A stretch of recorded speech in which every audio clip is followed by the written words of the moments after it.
Good morning, students. I hope you all are fine. I am Ekta, teacher of Shri Krishna Education Center, Kataheda. Today, we will talk about the chapter 3rd of history, that is nationalism in India. तो बेटा इस chapter में ये topic है हमारा towards civil disobedience. इसका हिंदी में अगर बात करें, सिविल डिसओबीडेंस का मतलब था सविनय अवज्ञा आंदोलन। ठीक है, तो इसमें ये बोल रहे कि फरवरी 1922 में महात्मा गांधी ने डिसाइड किया कि वो नॉन कॉपरेशन मूवमेंट को विड्रॉ करेंगे। बेटा जो सिविल डिसओबीडेंस मूवमेंट जो चलाया था, इससे पहले महात्मा गांधी ने ब्रिटिशर्स के अगेंस्ट नॉन कॉपरेशन मूवमेंट चलाया था। नॉन कॉपरेशन मूवमेंट के अंदर ये था कि महात्मा गांधी ने ये सोचा था कि हम जो है जो सरकार है, जो ब्रिटिशर्स हैं, उनको कोऑपरेट नहीं करेंगे, मतलब उनका कोई भी सामान नहीं लेंगे, उनको बाइकआउट करेंगे, उनको कोई सर्विसेज नहीं देंगे। तो जब उन्होंने 1922 में महात्मा गांधी ने ये डिसाइड कर लिया कि वो जो नॉन कॉपरेशन मूवमेंट उन्होंने चलाया है उसको वो वापस लेंगे। क्यों लेंगे वापस?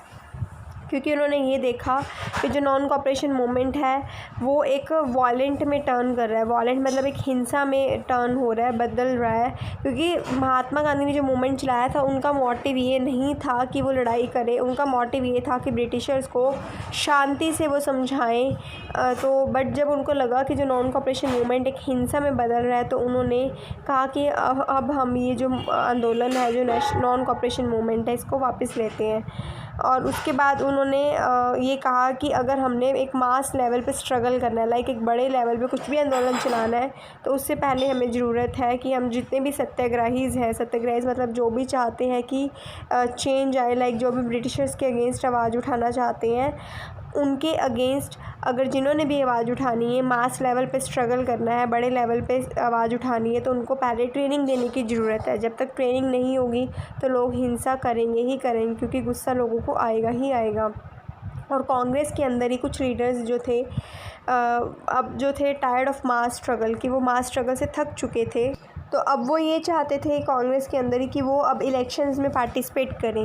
उनका ये था मानना कि वो ये कह रहे थे कि अगर हम इलेक्शंस में पार्टिसिपेट करेंगे तो वहाँ से हम लोग कौंसल्स, जो प्रोविंशियल कौंसल्स हैं, वहाँ पे हम लोग पहुँच जाएंगे। ठीक है, जो प्रोविंशियल कौंसल्स थी, ये सेट की थी गवर्नमेंट ऑफ इंडिया ने 1919 में। तो उसके बाद उन्होंने ये सोचा कि अगर हम कौंसल्स में पहुंच गए तो वहाँ पे ब्रिटिश पॉलिसीज़ को अपोज़ करना हमारे लिए बहुत इजी हो जाएगा। क्योंकि वो अगर कौंसल्स में पहुंचेंगे एज अ मिनिस्टर्स बनकर, तो वहाँ पे वो आर्ग्यू करेंगे कि उनके लिए चेंज आए, रिफॉर्म मतलब चेंजेस लाए जाएं, और वो बताएंगे किस तरह से कि जो ये कौंसल्स हैं ये डेमोक्रेटिक नहीं है, मतलब लोगों को अधिकार नहीं मिला हुआ। तो CR दास और मोतीलाल नेहरू जो थे, उन्होंने स्वराज पार्टी बनाई कांग्रेस के अंदर ही, और उन्होंने आर्ग्यू किया कि मतलब कि argue for a return to council politics, मतलब उन्होंने काउंसिल पॉलिटिक्स के अगेंस्ट आवाज़ उठाने का उन्होंने बनाया भी, अपना मत वगैरह बनाया।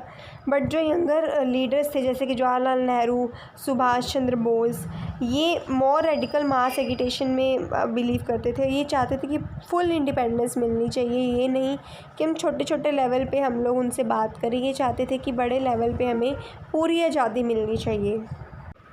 तो यहाँ पे वो कह रहे हैं कि सिचुएशन ऑफ इंटरनल डिबेट में and डिसेंशन 2 factors against shaped Indian politics. वो ये कह रहे हैं कि 1920s में कुछ ऐसे 2 इवेंट्स हुए, 2 ऐसी चीज़ें हुए जिससे उनकी इंडियन पॉलिटिक्स को एक नई शेप मिली। पहला तो ये हुआ था कि वर्ल्ड वाइड इकोनॉमिक डिप्रेशन आ गया। डिप्रेशन मतलब मंदी आ गई।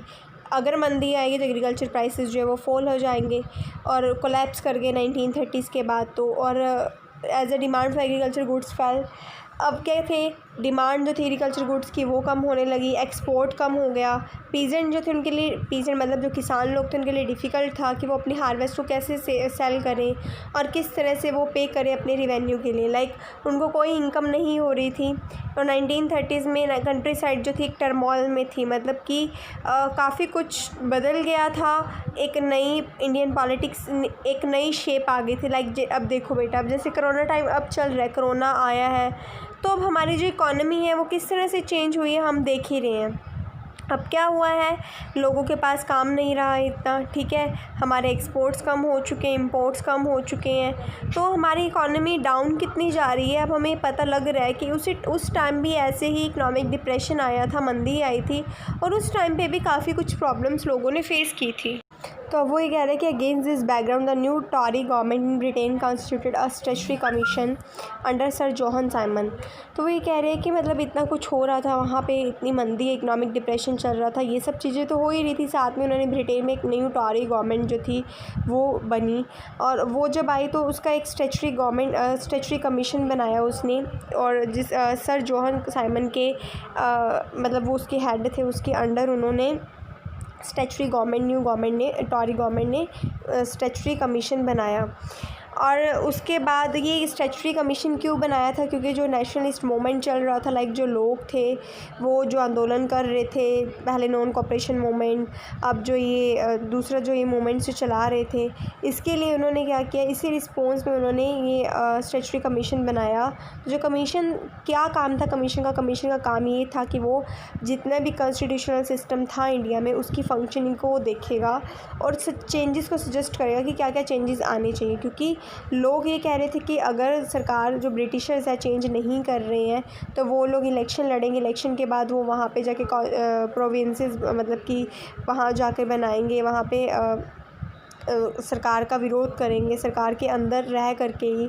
तो बट उस टाइम पे सरकार भी बहुत तेज़, क्योंकि ब्रिटिशर्स बहुत तेज़ थे, वो कुछ ऐसा चाहते नहीं थे कि हम कुछ चेंज लेके आएँ, तो इसलिए उन्होंने एक जैसे कि इंडियंस को पागल बनाने के लिए उन्होंने ऐसा किया कि स्टैट्यूटरी कमीशन बनाई, और उसके बाद उन्होंने कहा कि ये जो कमीशन है ये कॉन्स्टिट्यूशनल सिस्टम की फंक्शनिंग को ही देखेंगे और चेंजेस को सजेस्ट करेंगे। बट प्रॉब्लम ये थी कि उस टाइम पे जो स्टैट्यूटरी कमीशन जो बनाई थी उसमें कोई भी इंडियन मेंबर नहीं था, सारे ही ब्रिटिशर्स थे, तो ऑब्वियसली यहाँ से भी प्रॉब्लम क्रिएट हुई।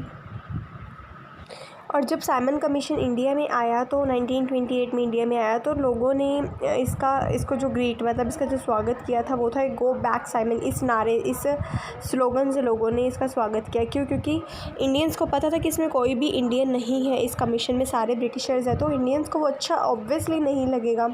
तो जितनी भी पार्टीज़ थी उन्होंने कहा कि हम लोग जो है अब इस पे और आवाज़ उठाएंगे, तो उन्होंने कहा कि हम लोग डेमोन्स्ट्रेशन करेंगे, लाइक हम आवाज़ उठाएंगे, दंगे करेंगे। तो इसके लिए वो जो वहाँ का जो वायसराय था लॉर्ड आइवन, उसने कहा कि इतना सब कुछ ना हो, लाइक लोग गुस्सा ना करें, एक हलचल ना हो, इसी को उसने कंट्रोल करने के लिए अक्टूबर 1929 में एक वेग ऑफ़र अनाउंस कर दिया। उसमें कहा कि जितना भी डोमिनेशन स्टेटस है वो इंडियन को मिल जाएगा अनस्पेसिफाइड फ्यूचर के लिए। लाइक उसने कहा कि जो फ्यूचर है हमारा उसमें फ्यूचर के लिए इंडियंस हैं उनको एक डोमिनेशन स्टेटस मिल जाएगा। डोमिनेशन स्टेटस का मतलब जो जितनी भी ब्रिटिशर्स के पास जो डोमिनेट कर रहे थे, डोमिनेट मतलब जो कंट्रोल कर रहे थे, वो सारा कंट्रोल इंडियंस के पास आ जाएगा। बट वो भी जो वायसराय था वो भी बहुत स्मार्ट था, उसने भी क्या कहा, उसने भी एक तरह से ये चीज़ बोल दी कि नो डाउट कि डोमिनेशन स्टेटस इंडियन को मिल जाएगा, बट उसने कहा कि एक राउंड टेबल कॉन्फ्रेंस होगी जिसमें कि वो फ्यूचर के कॉन्स्टिट्यूशन को डिसाइड करेंगे, मतलब कि फ़्यूचर का क्या संविधान होगा, कैसे होगा। तो फिर भी कहीं ना कहीं फ्यूचर का संविधान वो अगर डिसाइड करेंगे तो ऑब्वियसली कहीं ना कहीं पावर उनके हाथ में ही है, वो अपने बेनिफिट के लिए ही संविधान बनाएंगे।